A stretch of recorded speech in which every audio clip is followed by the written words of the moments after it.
There is nothing more fun, RC, than football in the snow, at least watching it. Not sure what it's like playing it. Steelers and Browns, the rivalry renewed, the snow all over the coach. Fourth quarter, Browns leading at 10-6, fourth and goal, and they're going for it. Listen, you go for it. Here is Jameis Winston with everlasting faith, trusting in God and getting it to the end zone. Wow. Take a look. The battery for his communication system comes off in his helmet. I think, madness. 16-6. Then, Bart, here's the two-point conversion we just saw on top plays to Njoku. And this is what you need. And this came down to become a pivotal point. You needed that two-point conversion to make it difficult for Pittsburgh later in the game. Yeah, so it's 18-6, and you figure ball game, right? Wrong! Here comes Justin Fields streaking down the sideline. Justin Fields has a package of plays that they put him in the game for, and this is huge. They wanted to see him be explosive in the run game, and actually reminds me of what Joshua Cribbs did to us in 09 from the Wildcats. That leads to this. Jalen Warren punches it in. Steelers make it 18-13 with just under 8 minutes remaining.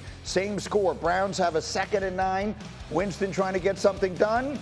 Bart, the ball is going to be loose. Oh, ball security is job security, but this isn't on Jameis Winston. The left tackle gets beat like a drum, and the comeback is on. Comeback very much on with the celebratory Snow Angels and then RC. How about this throw from Russell? Listen, this is a huge throw from Russell Wilson. Rarely do we see him use and utilize the field inside the numbers. Calvin Austin with a big-time play and a big-time catch against the blitz. Steelers up 19-18. They go for the 2. They don't get it. So it's a 1-point game. 2 minutes left. Here's the big play. This is a 3rd and 2. Jameis in trouble. Should this have been intentional? Hell yeah, Greeny. Yeah, it should have been intentional greening. That's grounding. Both of them. I can't. Intentional greening. What it's called ultimately is illegal touching, which is a 5-yard penalty. The cop out. Mike Tomlin has a tough decision to make. He winds up accepting the penalty. So 3rd and 7 instead of 4th and 2 probably made sense. But it didn't work out. On the 3rd and 7, this is Winston, this is Jerry Jeudy. That's a first down, and they're driving, and that would lead to Nick Chubb giving the Browns the lead into the final minute. Normally, I want all good things for Nick Chubb, except for last night. This is a huge physical run to get to the end zone. And so the Steelers have one last chance. 6 seconds left from the 35-yard line. The Hail Mary is up. Bart, what do we do? All right, you knock it down. They gave him a chance. And that's what they do. They knock it down. Myles Garrett and company can celebrate. He had a big night. Jameis a big night. The Browns win it 24-19. Afterward, George Pickens, nonplussed. Salty. Just keep grinding. Like I said, conditions played a huge part in today's game. I don't really think the Cleveland Browns are a good team at all. I think the conditions kind of saved them today. You didn't like that? Well, it's salty, right? And it's a sign of immaturity, right? Because the same thing can be said about the Steelers at times, right? Listen, this team, the Cleveland Browns, you know Jameis Winston can get hot. And he got hot. He played well. He didn't turn the football over. He made big plays. This team rallies around Jameis Winston. But also, this is AFC North football, and this is what you're going to have to deal with going forward. This team, this Cleveland Browns team, has beat the Baltimore Ravens, and they beat the Pittsburgh Steelers. We know that they have talent. We just know that they haven't been getting production from the best position on the team, which is the quarterback. Not only that, but RC, you were telling us this morning, I wish you'd been here yesterday when we all picked the Steelers. So did I. There's one reason, though, that we should have seen this coming. So I always, when we would get the schedule, the first thing you look for is the bye week. The second thing you look for is primetime games. And the third thing you look for is who you played the week after the Baltimore Ravens, because you understood the toll that game could take on you. And I know we want to sit here and always talk about, hey, you prepare for every game the same and they all matter equally. But that's a lie. We say that on TV. We say that for the media, so you think we prepare and we put the same thing into it every single week. You get treatment differently when you're playing the Baltimore Ravens and you're a Pittsburgh Steeler. You study film differently when you're playing the Baltimore Ravens and you're a Pittsburgh Steeler. And the toll that winning or losing that game takes on you is extreme compared to any other game, most emotionally, physically, and also mentally. And so now you have to prepare to play the Cleveland Browns on a Thursday night, where the Pittsburgh Steelers are historically bad after a huge win over the Baltimore Ravens. They asked Dante Jackson during the week, was this a trap game? He's been in Carolina, so every game was a trap game, and he couldn't really explain that it was, but it absolutely was, especially playing a team from a city that all they want to do is beat Big Brother, and we saw that happen last night. This was their Super Bowl last night, right, Dan? It was.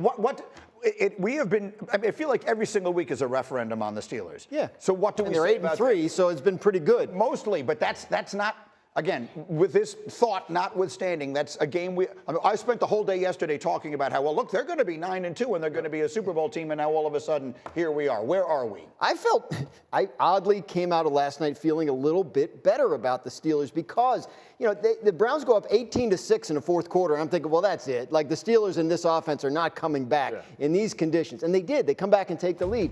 I know they got a couple turnovers, but the Justin Fields stuff is real. They've been thinking about this all year. Like, when Russell Wilson was supposed to be the starter week 1, before he got hurt on, like, Thursday of that week, they were planning to use Justin Fields as well. They had these packages in mind, and it's not just specialty stuff. They have an actual philosophical reason for doing it. They get some good stuff done in the run game with him. Now all of a sudden Cleveland brings everybody up, and you can take some shots deep. If they can start incorporating this, and I think you saw some good signs from it last night, then I think that sets them up better as an offense going forward, some of the trouble spots they've had. Yeah, and what's interesting is their trouble spot is an odd one. It's red zone. They're 30th in the NFL in red zone efficiency, and if the 5 of us were building an NFL team for red zone production, we want good runners. They got that. You'd want a big tight end. They have that in Pat Frymouth. They have 2 big receivers now in Mike Williams and George Pickens, and it's almost inexplainable how poor Russell Wilson has been in the red zone. With that said, to Graz's point, it reminds me a little bit of Brad Smith with us at the Jets, where Rex loved when we could put pressure on the opposing defense because the quarterback can make plays with his legs, which is obviously something Justin Fields could do very well. So this wrinkle could really, hopefully, fix that flaw. Historically, Russell Wilson isn't. Right. Russell Wilson isn't that sort of guy that catches the football, anticipates